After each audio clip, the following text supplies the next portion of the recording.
Great points. Caleb Williams, rookie year, didn't go according to plan. His play was uneven, and his head coach, Matt Eberflus, was fired midway through the season.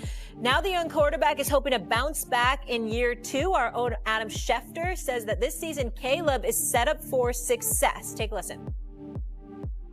Every single thing the Bears have done this offseason seems designed to bring the best out of Caleb Williams. They hire Ben Johnson first and foremost and surround him with an assistant coaching staff to elevate Caleb Williams. They then go out and trade for 3 different offensive linemen to go fortify a leaky offensive front to protect Caleb Williams. And then they use 2 top draft picks on a tight end from Michigan, Colston Loveland, and a wide receiver from Missouri, and Luther Burden, to give Caleb Williams even more weapons. So he's got the coaches, he's got the line, he's got the weapons. They are doing everything they can to make sure that he fulfills his potential. Makes me happy to see these 2 ladies. Mina Kimes from the West Coast, Kimberly A. in the flesh. Hey, Stephen A. What's up? Yeah, Molly, my mistake. Yeah. I had it in reverse. American and European players. My bad. We can go over that. But it was 18. They have more American players. The Europeans only had 6, 7. My bad. But that's what it was. Got to field the team. I meant the Europeans. But is it just European? Real quick, though. Just European or all international? All international. They only had got 18 it. So American. Total international is only 6. Right. So total that's very swayed. I meant exactly. All right, we'll get our ducks in a row and dissect that further tomorrow. Kmart, tell me this. Yes. Does Caleb need to make the playoffs this season? Is the pressure on him? Pressure is on him, yes. I am of the mind that no, he does not need to make the playoffs in order for this to be considered a successful season. Everything that Schefter laid out is 100% right. The Bears are doing everything they can to put Caleb in the position to succeed. However, the Bears are the same franchise that haven't, to this point, proven that they can develop a quarterback properly. So you think about that coaching staff with Eberflus, everything that Thomas Brown being promoted to OC, and then all of a sudden 2 weeks later, hey, you're now the head coach. All these things helped set Caleb back.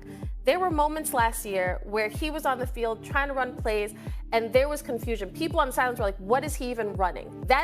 I need Caleb just to get back to the basics. This is a new coaching staff. This is a new rookie head coach in Ben Johnson. As talented as he is, he's never been a head coach.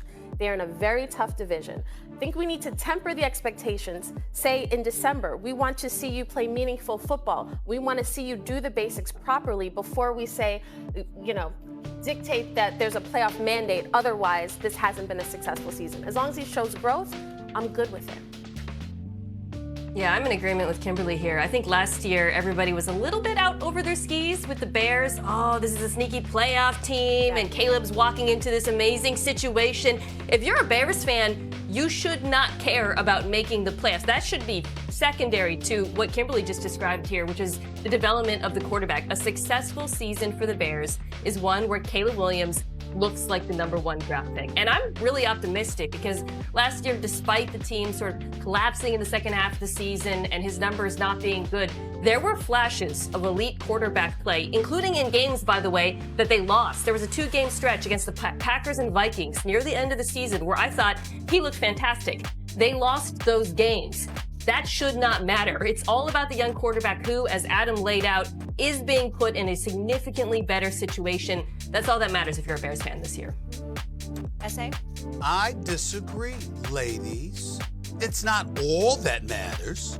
I mean, if Caleb Williams goes out and he looks like a #1 quarterback, but the Chicago Bears still finish 5-12 or 4-13 or something, nah, we gonna find a way to say he could have done more. He could have done more. Now, I believe in this brother.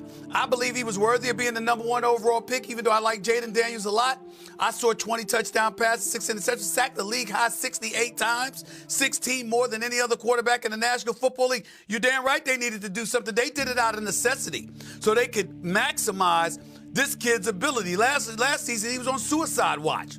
Couldn't even protect him. That's what you were doing to him. So this year you did it. You got a new coach, Johnson. You buffered your offensive line. You got some additional weapons. We get all of that.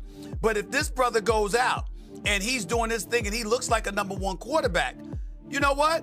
You still gonna find yourself saying, okay, yeah, we got a #1, but damn, Why did we not win more games? You got to win some. I mean, part of what defines you as a top-notch quarterback is your ability to win games. You both know this better than me because I don't cover the NFL. I mean, I talk about it, but I don't cover it like y'all do. I rely on y'all, you see. My point to you is this.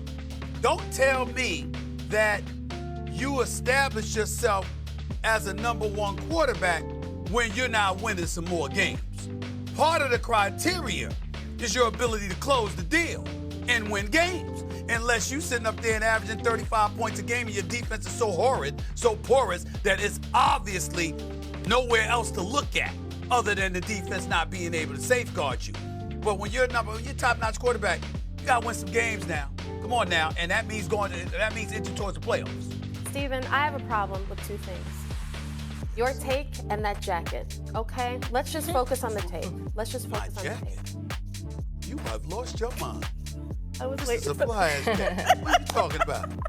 Go ahead. No, you look very nice. Stephen A., you took the bait. She was just playing you right there. She liked your jacket. I'm just tweaking him. I'm tweaking him. But in all seriousness, Stephen, I think you're being part of the problem. Ooh. Because this is essentially going to be a redo of his rookie season. Because what we saw last year with the changing in the coaching staff, why a lot of people were surprised that Matt Eberflus even kept his job in order to draft Caleb Williams. So there's a question of should the coaching staff have been in place to begin with? Then you bring him in, you bring in Caleb, then you fire Eberflus. All of this is, you can't set up a rookie this way. And then in year two, when you've changed the coach, offensive system, and the team, and then say, okay, now you better ball or else. Like at some point, we have to be realistic and be patient. This is about a 10-year plan if it goes right. Not just he's got to make the playoffs in his second season. Nina? It's also about the entire football team. The Bears invested a lot in their offense correctly because they understand what Kimberly and I are saying. This year is all about the quarterback. But look at the NFC North. They're probably the fourth best team, right? I mean, we have to be accurate when looking at these rosters and assessing how competitive they are. And Stephen A., you talked about wins being the ultimate barometer, no doubt. But as analysts, our job is to watch the quarterbacks and try to assess how well they're playing, even if they're being let down, say, by their defenses. You know, there are teams that get into the playoffs despite bad quarterback play. You're a Steelers fan. You're familiar with that. There are teams that miss the playoffs with good quarterback play, the Cincinnati Bengals in their own division. All I'm saying, I think all Kimberly is saying as well, this year is about the quarterback. Yes, if he balls out, they got a good chance of making the playoffs. But even if they don't make the playoffs, his play should be evaluated in its own merits. And I really feel the team thinks that way as well when you look at their actions. But a quarterback's play is always evaluated on their own merits. We all know that. We all know who sucks, who's decent, who's good, and who's great. We know this. That's how we evaluate quarterbacks every day, all day long in a sport of football. That's what we do. But also, you got to take into account, Mina, we got to look at the NFC. Okay, there's the Eagles, right? San Francisco, what are they going to be? Seattle, what they going to be? Los Angeles Rams, what are they going to be? Tampa